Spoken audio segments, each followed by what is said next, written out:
Good morning mga boss! Ngayong araw na ito ay pagpapatuloy natin ang ating diskusyon tungkol sa mga karaniwang katanungan ng mga boss natin tungkol sa programa ng pamahalaan para sa edukasyon, ang K-12. Sa ilalim ng Philippine Development Plan, ang K-12 Basic Education Program ay nagdadagdag ng 2 taon sa edukasyon ng mga mag-aaral na nasa high school. At sa patuloy naming pag-iikot ay nangalap kami ng mga karaniwang komento at katanungan ng mga boss natin tungkol sa K-12. Gaano kahanda ang mga guro sa mga pampublikong paaralan na magturo sa mga K-12 subjects sa mga anak ko? Sa ilalim ng programang K-12, nagbibigay ito ng mga libreng training sa mga guro upang mapahusay pa ang kanilang at mapalawak ang kanilang kaalaman sa pagtuturo sa kanilang mga estudyante. Paano matutugunan ng K-12 ang mga kakulangan sa classroom, puan at libro? Bukod sa pagtaas ng National Education Budget, nakakakuha rin ng suporta ang DepEd mula sa mga lokal na pamahalaan, pribadong ahensya at syempre mga donors.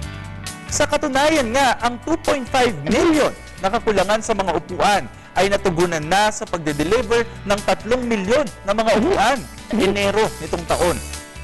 Ang 60,800 na kakulangan sa classroom ay natugunan na ng pagsasaayos at pagpapagawa ng 33,956 classrooms. At mapupunuan pa ang natitirang kakulangan bago matapos ang taon. Hindi naman kaya mas lumaki ang bilang ng mga magda-drop out dahil sa pagdaragdag pa ng 2 pang taon sa pag-aaral? Kasabay ng pagpapatupad ng K-12 ay hangarin nitong mabawasan ang bilang ng mga estudyanteng nagda-drop out.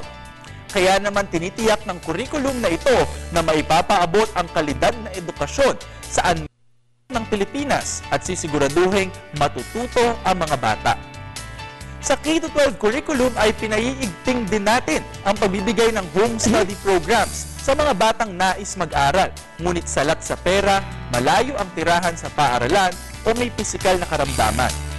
Ilan lang ito sa mga paraan upang mabawasan ang bilang ng mga dropouts sa ating bansa. O ayan mga boss, siguro naman ay mas malinaw na sa inyo ang kaigihan ng pagpapatupad ng K-12 Basic Education Program. At para sa iba pang impormasyon tungkol sa K-12 o balikan ang aming mga nakaraang episodes, bisitahin ang aming YouTube channel o ilike ang aming Facebook page para malaman ang iba pang proyekto sa ilalim ng Philippine Development Plan katulad ng K-12. Ako si JC Tejano para sa K-12 Kaalaman. Paalam!